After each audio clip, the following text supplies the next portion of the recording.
zarina kan Pathian Thutak Thutak tur chu Pathian ral thuam fam kim ani dona ral thuam fam kim enge kan mamona chan tia tangin bul kan chananga ral do kan ni wangani ring tu zong hi ral do kan nia sipai kan nia he tharawin do na hian kan du mo du lo mo kan lut vekani ring tu kan ni to phot chuanin mel ma pa setan hian min bitum to a min ti chiat tum hianin kan in pe mo pe lo mo kan do pe mo pe lo mo min pe don shim shim chuan ring tu ini to chuan he tharawin do na hian il lut to a enge chu ta chuan fin thak ber chu do lo thelo ani chuan ral thuam in thuam tur ani tero chu wain zanin a hian he ral thuam hi tu te mo ta na ni lova la li so krista la le chandam tu pom tu ini chuan itar ani i mamo wangin lal pana pe che ni chu zanin a hian kan zir ho do ani a FSC bung ruk chang som atanga som pariat hi kan chiar thla poranga ti chuan ral thuam chung chang khan kan lut don nia FSC khwami tan hena tir ko pol le khathon bung ruk chang som atanga chang som pariat Pathian ral thuam fam kim ti lai hi poimo ka ti khop maya fam kim lo hi in bel ve thei tla tani chu fam kim in bel kha poimo khop mai ato pera chuan lalpa a le achak na thashuya chuan thil ti theina nei lo om ro u atini lalpa a le achak na thashuya atini zarina hian he thara window na hian ichak na beiturin lalpa na ko lo che ichak na do turin na ko bok lo che ama chak na rin chana beiturin na ko che ni lalpa chu fakilom ro se zarina hian lali suwa chak na rin chana i be chuan i hne don ti hi ka shil hal du bok che ni chu a chan chu lali sun Calvary cross a khan a hne fai fek to a hne to sa be turin min tir ni lalpa chu fakiram ro se mel ma pai Calvary cross a kum sang ni kal ta khan a tlom to lali suwa local chan ber chu nge zo na thon khat bung thum chang ria ta chuan Pathian fa palo lan chan ber chu dia bolan ha thote ti boral hi ni ti thlat nang le ke min be na tur zong ral thoma nei zong hi lal i suan ti boral turin cross a kan thi ai lo thi ni chu ani le chu ani le lal i suan thok zo gam ama tong kam ngei enang o Calvary cross a khen be ni lai khan zo na bung som pakwa chang som thuma chon akin ta ati it is finished ati eng mo aron kal chan a thok zo to ti na ni lal pa cho fakenam ro se thok deu reu ani lawa thok zo vek chu vai min buam tu asala min salbet tu kan du lo chung a thil sual ti na kong min nar kal tu mo kan mangai te ril ru na roi khapa min an tir thin tu lo thei lo rui lo manga in ti chetura kan cha na chok tho thin tu mi pap me chiat na kong nat ta ka tlam tu ra hur na manga min salbet tu mari lo ka po no pakhat chuan in hemi hurna ko hian ka fa chu na sa takin sual in ati buain tinge ati ni hurna sala tang hi Mizo mai kan tam mai ni nu le pa pon bang lo ni o ta upalam thlengin no pang chu soi lo mani a pheisuan in Sunday school a hian ka soi tum lok pon ni lo wa class la rok ron ti intermediate level hi ka la a ta chuan masturbation chung sang hi soi ngai ta thlat me ni chu sual ni tin shem kan tia mi pa ho kha tlar nung bera khan an chua an nui kur me ni chu an nui kur to chon tlei rol ho hi an ti da ne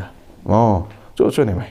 chu wang ta chuan in kan thu chi kha kabula mi che tlei rol te thu chuan in uzo di kan class a chuan mo mi pa ho hian an ti de ovek an masturbate veka chuan suala pon ngai lo ti ni chu eng wangin mo gai na colleges ho chuan in I shot na sat po le I sel na tha I manhood I vong chan ti do Pathian thu chuan mi hur chu Pathian man lut lo te tlat lalpa chu fakeram ro se ti sa chak ne hi sual ni ni lo ni selang chuan in tinge khan in tha polang tero chu wangin nu pa in siama in nei na huang chunga man chu tha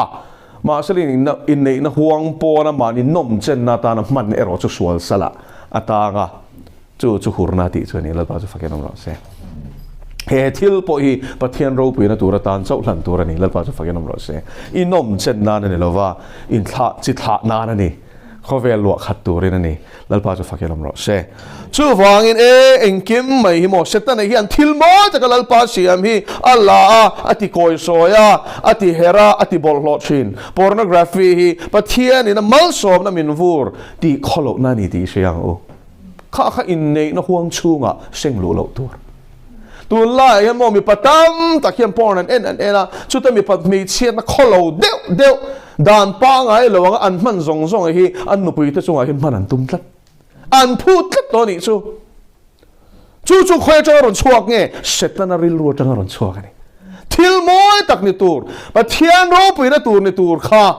โอ้เซ็กซี่ทิลเต้นน้องมันนี่เราเนี่ยอัดเต้นน้องเรามาเสลังอินปะเทียนดูเราดานังอ่างเฮร์คอยเอโรฮิสเต้นน้องมันนี่แล้วพอจะฟังยังรอเช่จู่ว่าอิน pornography ข้าทิลซิร์นตูร์ตานมังสุอาเมนปะเทียนทูฮีจะมีจิรนันชนพังโซกังเซแล้วพาจะฟังยังรอเซมัลสอมนั่นเนี่ยอินในนักห่วงชูงะปะเทียนในนักปุยตัวมินเป็กเตดินชูปอชูจิตหะช่องตัวระปะเทียนมัลสอมนั่นนี่ที่เขาเชียตัวนี่ชูฟังอินปะเทียนเล่าป้าจักน่าจังเหล่าจวนตัวระจักนักกันสวยส่งตะขาเชฟฟิกมาอีละกันเหนื่อยจวงชินแล้วนี่จุงจางช่องพังจนเสร็จแล้วเฮียนี่มินสัลเบชินตัวมาสิเสร็จแล้วเฮียนจูอินโดน่าจนเล่าป้าเลยจักนั่นทัชริยาจวนเที่ยวดีเทนั่นนี่เราองตองเซ่อีจักต้องเสียจวนโจทหูนาคันเล่าป้าจักนั่นมังอินขาจักนักติลุมรออัตินานี่จูอีตุมรู้นะวิลป้าวันเหตุที่นี่เราที่ฮิสรีน่าเห็นเชียงตะกินกับสวยดูนี่จูตุมรู้นะเลยมานี่มิชิงจังจวนนี่อ๋อที่เทนี่ลังละหลีสวยฮิรอนกะละไงเราเชิมอ๋อก็จริงๆฟิลเทอ๋อก็จะเทลอมก็วิลป้าเรื่องก็เฮเทลอมก็ชงเฮนี่ซิมันนี่แล้วดังลำนั้นเสียงอ๋อเฮเลยซิมดังลำนั้นจูอ๋อจูปอมีน่ะตาละชะโลที่เสียตัวไฟนั่งเฮเวทเฮทูจูเว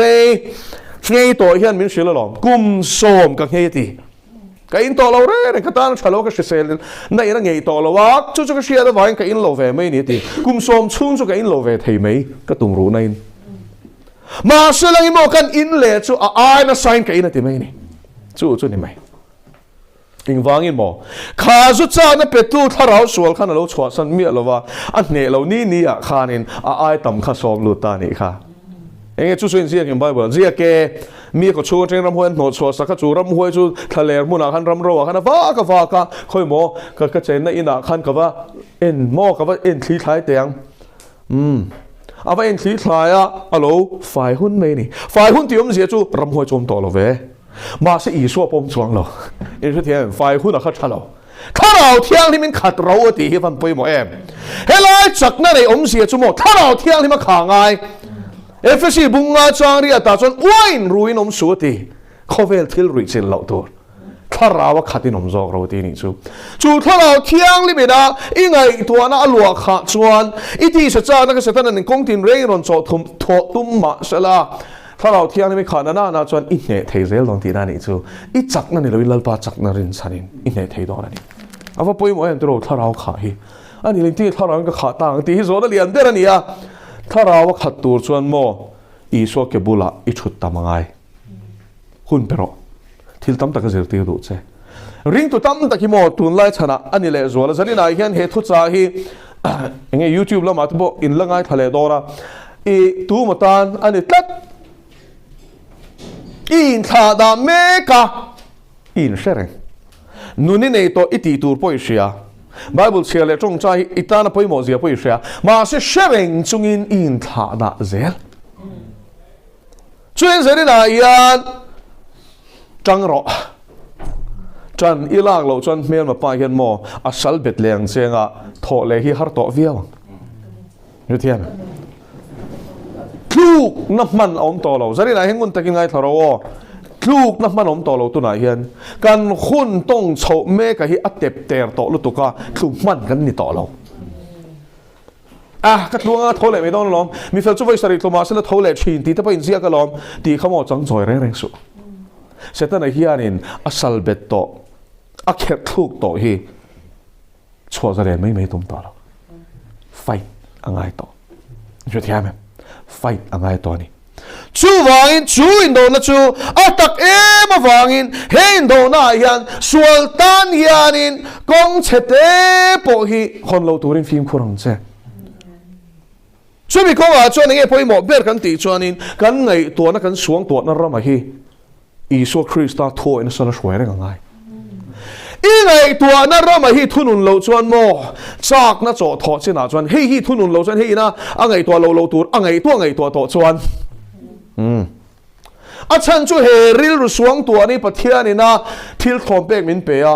mihring zong ne na hin du than na pe vek ril ru thil ngai tua theina chu theina min pe vek thin lung mangai theina te huat theina te khang zong kha min pe vek ma se chung chu engangin nge kan man ti kha chu mi mal tin mo phur na ni tho I thui thiam isang an thu vekin thiam lo chang atiem in ma hen nun na le thira mal som le an chia ka da anun na chu thang ro tiem chu wangin I ngai tua nei thang the hei hi mo mi tam takin kan chalo galaxia reng chu thalai rol sing a hen an ti mai chira an ti hi kan ngai tha chira chung sing a chon lo pakhat thalai a po a shwai tu kum tlon to kha chu chuarin ngai tua na ram hi che ngai tua na ram ni mai thunun lei thei po hi ni lawa a ti top me ni chu thunun po tum lo ti na ni chu go na tu ngai tua na thunun lo chuan ti ke tharau nun ko tharau in do na hen thena chan thiang aril ruwa khana lu ta piang kha a khoi ngam zel chuanin a boya tang zel do na sin Bible chang example kan la chhuak nge a bela le kaina kha una ma saber ni to every da ma fa ten ni a kaina upa zo ka a bela no pang zo ka ni a chuan in thoi dan hlan ve a bela chu ran rual beram rual veng tu ni awangin a beram jing mi eng ti a thau cha ti kherani a beram te jing mi a hlana ti rengot la a thau cha thang chwa ka chu lal pa ne na hlana pathian in a pom ti kha hai rual lovin a hria tani chu a chan chu chung hun la chon pathian in thoi na pom chu wana changa mei tirin a kang fai chhin ani chu Eliza le baala pui thiam tin be na po chu kan mu ni kaina chuan in thlai jing mi kha lana mi tam tak chuan helai hi thlai le sathisen nei lampang thil zong in lak luan tum thina adik lo a hlan tu thin lung zo khain lapan khoi angin thin lung alan kaina chuan a thlai hlana ti ringot a thaber bela ti mi ala a bela chuan in a beram jing a thaber khalal pa ta na hlana ni tro lun lai pa ni ta ka chuan in mitam takin tholom kan thodana te hianin annoi chedeu I bazar po kan man theilo thler deu hlui mo balu tuk te kha tholoma mama hei thoro vein chu sunday school tia pathian tan hian pathian la ka kan ril rual lang ka ti ke chu a lang chiang khop me ro a chia hi a du bi em me lal pa hian mo che thleng nan hi le em kan thin lunga lang he ta hian chu wa na be thil pe chu lal pa poma aril ru di kha wangin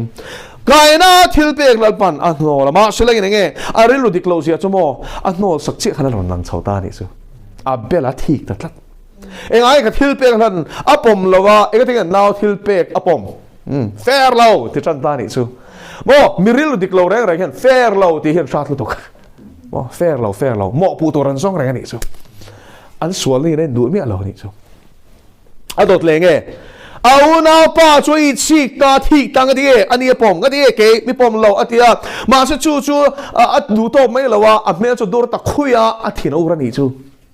thin ur na chu a pai se lawang khak na changa kha ti om zia chu mo mi lakaril rusual he tak puthi ni khak na chu je thia mem hei thin ur chu chom ve thei ma se kanin mangai le kanin ngai dam le kanin bele thei chin tro khak na ni lawani kha chu mo bele thei lo mel mu po ngay thei to lo pum pel la kong zong to hi chu kha atel to jane na yani thin lung en fiang che kai na thin lung hi lo pu la wange chu wan chu thin lung kha ngai dam du lo thei lo am lo ni o angai dam the ngai dam du lo ni angai dam du lo arem du lo ti chuan sual chu alo khoi se la chu khak na chu to pa chuan tual tha du na ril ruwa khana chang ta ni chu ma sa tual tha ma chia khan pathian in kaina chu warning azuk pe vo khan na zuk pe a kaina thiliti chat chon lo min hol awang me enga ti u na pa khai chik ril dik ta ka thiliti chuanin ka lom don lo mi in thoi kha lom don lo ve mi ngai te sual chu kong ka bula abok ren ti eng kong ka nge a in kong ka mi ni lo a thin lung kong khara soi na ni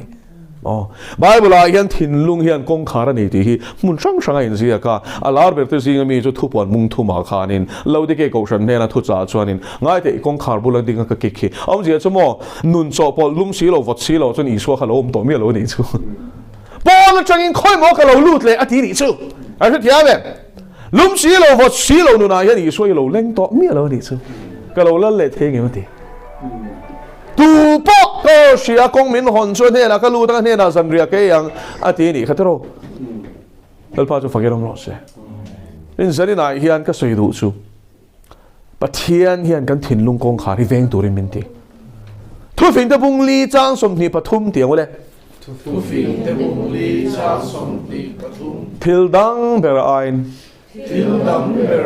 i thin lung veng charo nun na lo chua na ni sia eng mo veng tura min ti thin lung eng vai mo he thin lung luak khat tu hian kan nun chung changa hian eng kema thuron nei chi khovelin ka thin lung luak kha chuan ka thil ti re ka ti du zong ka thilen du zong ka ngei to du zong ka thian kom du zong eng kim mai a khovel don ani chu ma se he thin lung hi Pathian in a luak kha chuan ka thil soi du zong ka thian kom du zong ka hun man dan du zong eng kim mai kha chu chuan a hril thung don ani chu Pathian mi te ka zonga Pathian Thutak ka nun som tur kha ka zong to don ani chu engama mai min ti tlei tu kha ka zong to don lo ani zari na hian thin lung ven dan thaber ka hrilang che iswa lal ti ro hallelujah he thin lung suang to na ma hian lali su da lal rui lo ani chu chumi ti dan chu mo poi mo lu tuk ingai to na hi I du than nei I thang the ni chu engei suang to Pathian thu ngai to ro he thara window na zong moral thom sang ati Pathian thu kan thin lung le kan ril ru a kha chuan in ne na kan chang don en ti sam pakhat na ti ngole chang ni alom na chu lal pa dana ni a adang thu chu a chun a zani na ngai to chein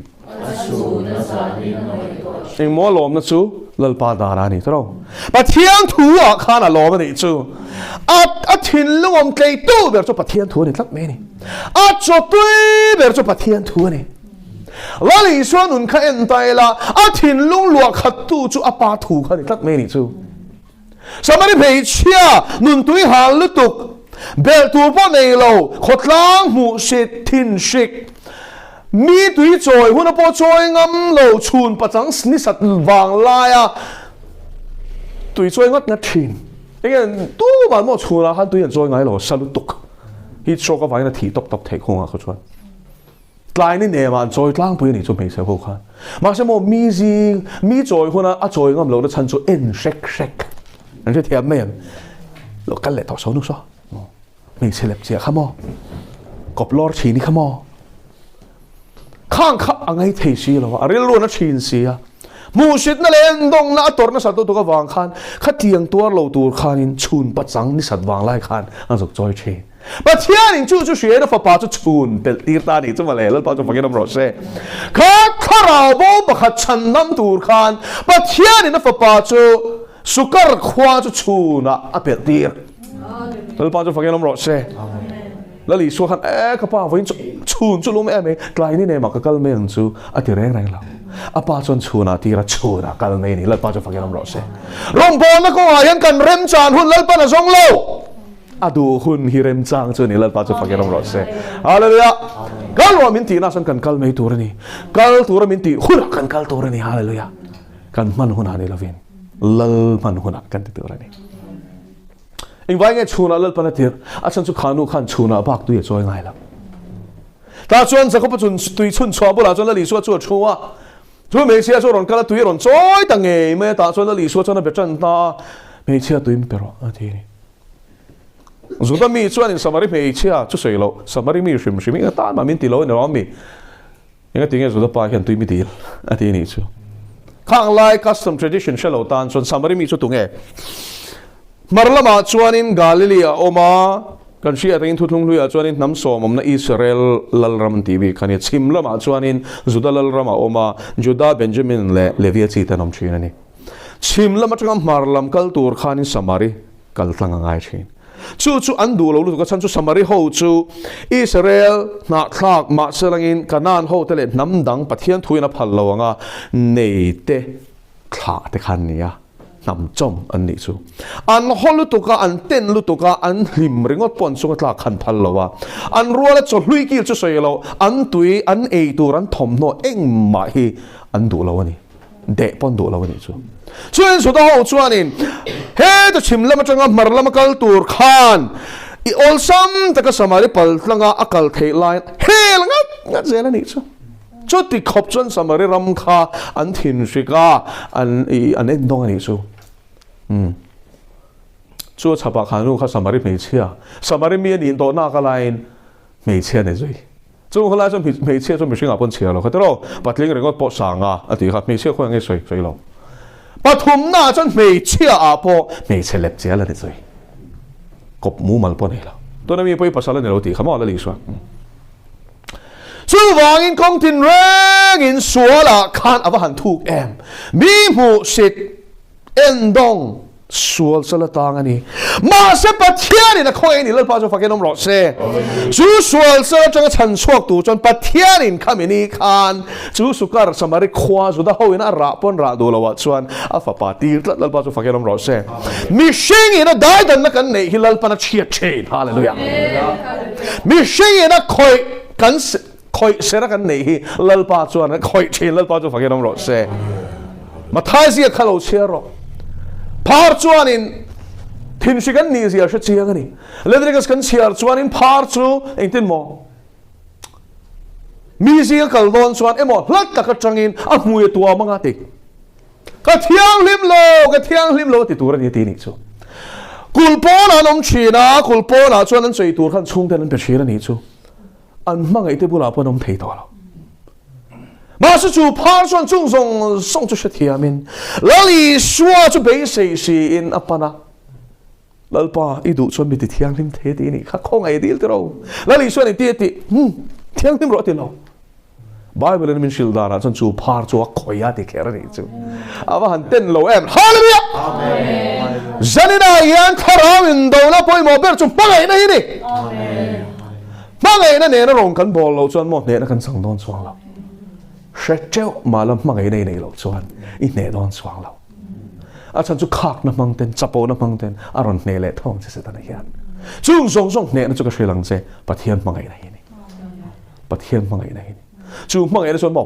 pol sei ve lo le pa chu fakeram lo se pathian ma mo em pathian in direm tok pathian ma mo chuan tu po ni ro se ka kala khoi huna po ni ro se ka kala hallelujah amen nal pa chu fakeram lo se lal patir kan I bok chuan poi mo lu tok chung patni chu chian chuan tok ani mai lali chuan un kan en chuanin mishing in kara da dan na zong kha enga mangai lo ni chuan ani en chumo pathian an pui sia mi bo khani alai na chu chui chan nam tur chuanin ni sen san hnuai chu pal tlanga chui chan nam tur chuanin zakopatui chun chua anga ka ati ti pui chan ta ni tui mi peroti zoda ho chane ta ma min ti no ngati tui min di ati me chia tui dil tu che hi sia lang chuan an hena tui dil tu ti chuan din hallelujah amen hallelujah amen kum khoi tui hal to lo na tur tui no pe tu se ka pu chu ka do lo tui choi kan ninga sin ati khanu khan mo ti sama mo tui sik pa ka ngai to lo lali suai na offer lali suai na pek atia ma chu tui sik ni te na choya in zo a hale ngal ni lovin chatua na nun na ni lal pa chu fakeram ro se keile na ngai to level hi chu te ro kan ti sama mo ba hi kan ngai to lo keile man nang mi hring hi chu kan tle kan pura thom no kan nei in nuam ta kan rom kan du kan lungi oi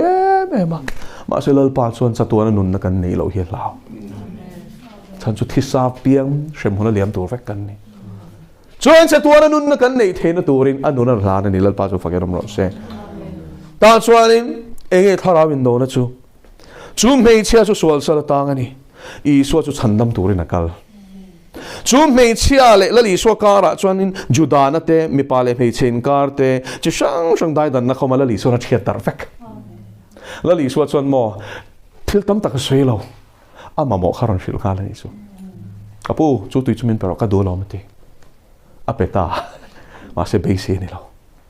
a beise darangin pe mi lo a sual zia a fil ta tat nei ni chu a tui hal tak theina turin a tharau nu na tui hal theina turin isu na pe ka tum cha tuan nun na chu cha ka tui hal theina turin a sual zia le tenom zia le chandam tu ma mo zia kharin pu chwa theinan ani na dik tak tu maran share lo le isu na share lo kha mi singa chuan tharau thiang him share ti nai na silta ni chu I pasal ron shwai ro ti pathian hian mo kan sual min share ti hian min dem nana ni lo kanin sita kanin kil toy nana ni lo amma kan pan nana ni lalpa jo fangeram lo se mi borson te chon doktor ngai lo mi shisel te ngai lo sani lai hian mo I shisel pil chon I so hi imamo non lo thok bor vela changina thu hi chai I chayanga inu na danglam chong si lo Iso hun live farisai te ang hikan tam to niyo pathian thu chon chai pe tok le khaziak tu te khai an kher pe nia kher mai ming thangan nia zo na kher zo thiam ming thangan nia scribes an ti te kha ma se la li suan po ngai lo khang ho khan tu te la li suan po chin zakaya chia kon tu pa te hallelujah el pa jo fa ke nom ro se me selep chia uirenu den hlum tu te chung te chuan ni la li suwa chandam na kha chang thin lal pa jo fakelom ro se hallelujah zari na hi bor som em zani na yelal pa cha ki tui halem cha tu na nun na chang tu ni qualified ni chu ni qualifications I bor som mo pan ro cha tu nun na ni ti dam tu ni chandam tu ni mi fel tak te lam tu ron kal ka lo ti mi fel kanom lo asoyom jei manem felin ti te lam turaron kal kanilo ti nani ka felin ti te lam turaron kal kanilo ti an sualin siam retezia sia min mamo min zong tu te lam turin karon kalati nani lam pa su fagilam ro se tun hun nu har tur chumo pathian cha ka tui halten ne don tui halo sa khwat langa felin ti to ka thumar at te hong himo lali so hian chun pel ma selan chemi alwa tharo thiang li clip yang iron tle ma selan hai thawa ama mamo tu te chumo ari fiat a hin isu hian bo ru krok don lal pa chu fakenom ro hallelujah bartima khamo mi tam takin bartima I chance ni lali so par atilo lali so chon mo chun pel ringot don zeri ko kha ma chu mit del swani ti thoma changin sia Isu Davida fa min khongai ro ti tani kha pathian khongai na han chang chiang em tro abula mi te chuani beng cheng ngoi ro anti ani tro tu lai sa khumi te hian pathian ma mo aw mek tu te hi sa khwana thu nei na mangin khapet an chom chin khatiang biak in poni lawa va in khom suan in ti chan to chopet hei hek lo an kil khoi ho an thun hoi dan tum te an chom bok si lawa an real charm in a choi tu ram hun dangan kal hian an ngai thei bok si lawa heng ho chung hi la pik don ti ka sei du zani nai hian an mani po shem hunan tladona midang po van raman kai tu ran da si thin farisai te dem nei sheduem ma thai bung som ni pathum zir khan hoi war te u pon lam var ma sa chung lam chu thil te lam hli ra khat te u ti ri kha zari na yan pathian in mo lem chang nun mi ver ve ngai thelo ti hiang se tak na nei silo lem chang thiam em chapo na le du am na sil fen pai du silo sim du silo ma se le in ti sa khomi em mi te na chamuan mo wa thai mo in ti ringot lalpan tha ti hau si lo te nunga mo in ti ya nung hau si lo te hian tam to chu vain zo ram beram putam takhi pathianin a hriat pui to lo rong bol na po hi kan ko shan te hi a thi chan tlat a thi chu ka ti kala ti phal lo tam ta khi chu mo nung ming pu si hian a thi chan to chu ani mi thi vui tur kan an em kan in khom hi khung jelia khwan in khom te u an tam lo an in khom na room po chep lu tuk North India Mission Field la khan in kum sang ni som pakhat atanga som panga chung khan ka zuk om ve a fan pon nei lo room pakhat khamo an kitchen ania an drawing room ania an bedroom ania an in ki mani top chu tiang noya chon mo rong an bol thina sin chu tiang noya chon pathian mi te khoma chua ta leng thei chin to khan chu tok me ni chu ma sema pathian an han fakhi chu kholom hian sei lo re ke ni bo nge eta field director thu soya atong vai chon ka le lin saka kan she te kha khu vek alum lu tuka som li vera ni khang lai khan ma sema pathian an fak chu orol thei to pe la lam to taran mai mi ching ral pa lam hian hoi ni chu lal pa chu fakilam ro se in khom piang in testimony an nei in khom zo piang in an dam lo chuan pastor ji min tong chai sakro dam hian in ring hal tap kadama ngem le ti yom velo an in ti fing velo I suan ring bur me ni lal pa chu fakilam ro se an bai se entilap an testimony te chmo ni tin thil manzan chu kan tho na ka lega ti khan ka hei hot sia ka cycle chu ka thei hila mir thei tan chon cycle thei hil kha apoi lu tok abo vai chon leina tur pa nei don to lo amang ang lut tuka ma se tu ka son ka wakala alo la ong renga ti da kan testimony hallelujah anan ti alal pa chu fakiram ro se a chan chu tong trai tla ta lo lal pa min ven sakang cheo ka nei chunani ati kamera thei tan kha chuanin mi tam tak ta na motor ai po khanan hlutlat a cycle kha ni tina veiwan ani hallelujah hallelujah kauna teu kanin tifing talu to ka mozoram christian te hi kan khoro zo to ni pathian faktura ban phar po hi kan hre to damna an changamo damna pathian ro puina tura ta na puan chho pui kan in thlung to ni chu mole enge zia hi pathian in thil ro pui takati saka zukpuang saka mole a khoi khange za thak pathian na tho za pui khange za thak sani la hianin kanin en fia chu ngai to ni talo kanin en fia chu ngai to ni soilovin kanom thailo anti sin zo nei ta khachuan Jeremiah chuan in min thu ka soi to lo ti ani ma so lein ka ko chua yam mailing in che khong mai na ka nga ka pai le le zo lo ka chel ngang lo ri ti a soi le chin ba thian khara mi na nu kan ne len puan chuan mo angoi pui thei lo amen ega ti Zothansanga a vak kherten tu china ni chu comment section a hian chiar ve se so thatakin soi ve mai sela khara ina pam to chuan mo thatakin a soi thei lo Bible again siap ring takin aw la yo rensu to takin yo to la kami te yan bo chian na shel roti se al pa jo fakin om rose chan chin chai ti ni ne ya puan chi ni lo mi ran shel wang di chanem ngai na ne kan puang to re lo mi al pa jo fakin om rose I so sermon soi te kha ti ni ne ya soi hi arinom lo al tu rom lo chuanin ani ne re kan chu hele chamal tuam to chuan mo a soi ni ne thailo Chứ tí chuan ti kha soi ve thailo ani chu hallelujah chamal tu hian min pam tlat to lo al pa chu fakirom ro se pathian tan hian I al teng utero ani lo chon khoveling ting mo kan al ang le khovel ni tu ra ko kan ni sen tlang chi pa khom chu thuruk the ni lo ti sen chu ti khop chon ring tu hi mo mi puizi nga hian lang sar tu ra ni la li so chu fakiram ro se dali so kal khan mo hey ka kalania ti ngai lo advertisement ngai lo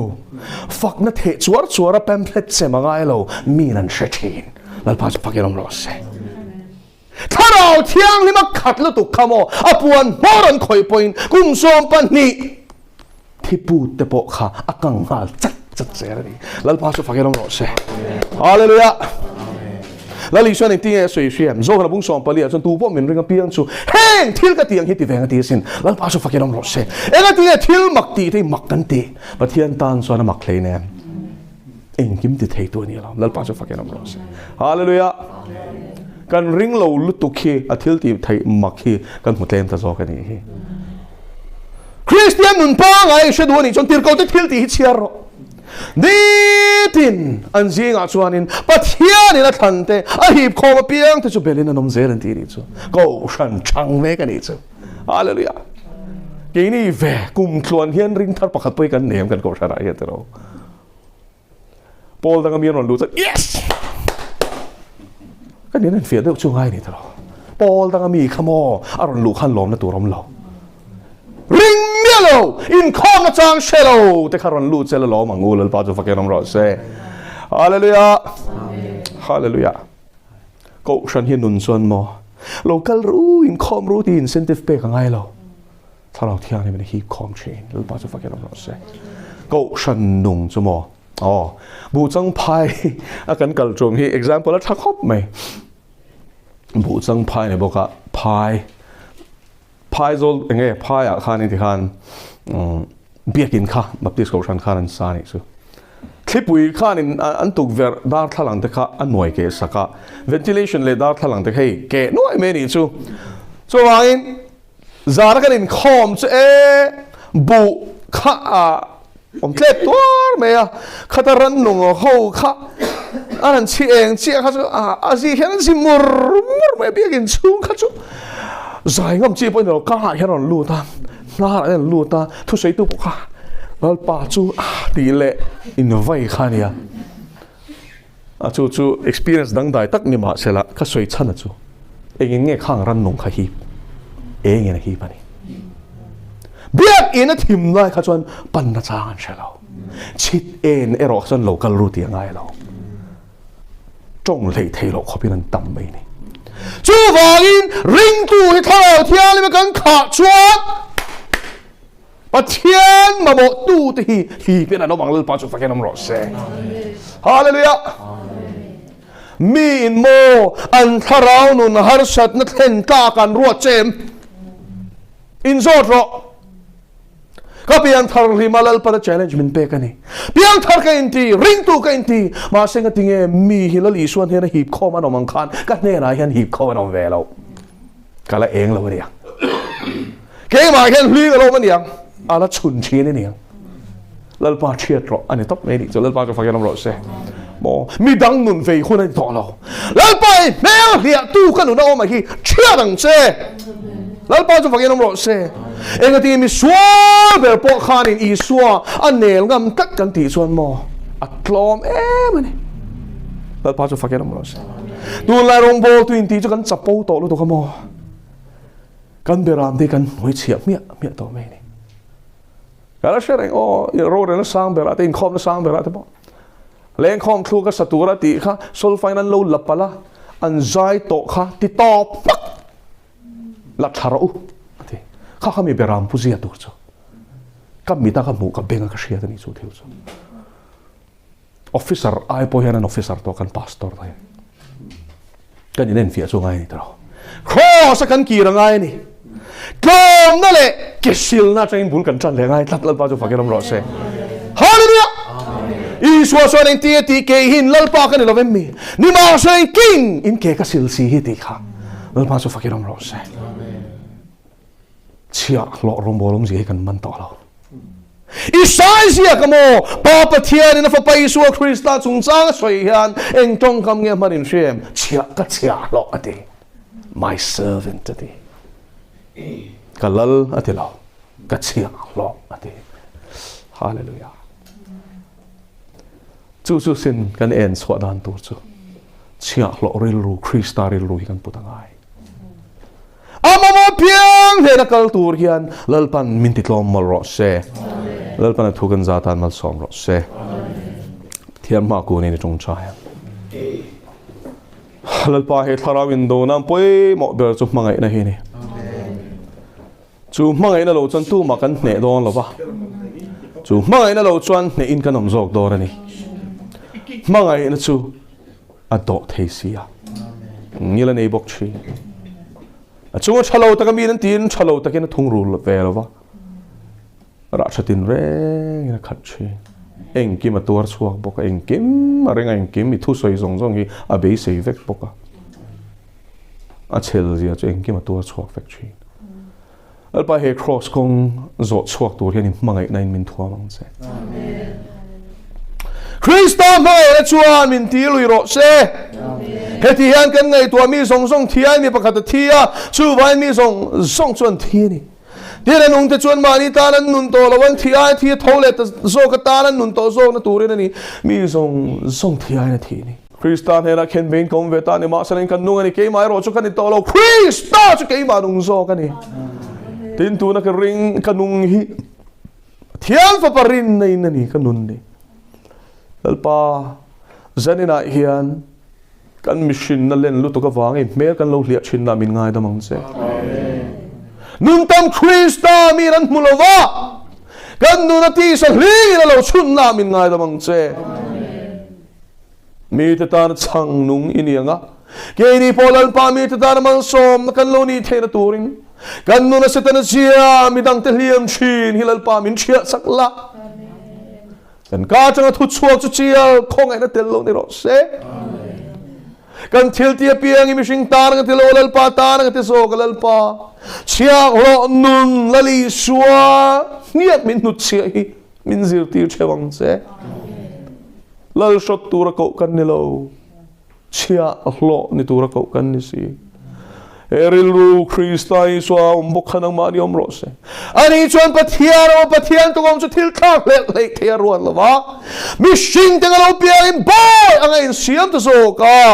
thi khop hia thu zo mi lom ta cross thi na nge chu lal pai ban moi em itlom nei ban ro pui em khover in lo khai fu reng che ni la lang ni ron piang si lo ran cho peng theng an zal chia I thi po khan mo are me the khwa mi Josepha thana ni khan zal che zal na tur poi nei lo Leila falal ber si leilung le chu thilam song hilal pa ta ni ti siang ni si kha zal na tur poi nei lo kan tan hian lal pai van in pha niam em ase ril ru hi kan van cho pui si lo che min ngai da mang che lal pa Tlawmna ma wangin kan hai thin che ri zanina hiani cross thilti thenain e kan mishing hlui chapo takimin chia sakla Krista ke bula chia lo nun min sir ti thar leng che ka hong kong chu pa tu la ka ne na zir roi ti kha thun hoi rol le ril ruin ngai tlom tak ka ni o lalpa ikebula hian zirila chu e Tlawmna nu na hian kan lutur ma se mo kan chapo lutuka kan zir hlei theilo chu ni zanina hian min ngai dam la min chiat bokang che min dim su me hlia tu kan nu nom hilal pa chiat sel Krista nun se moi churon par chuak thengin min so ke zelang che Mei chelep chia chuan a choi moi the na chun chu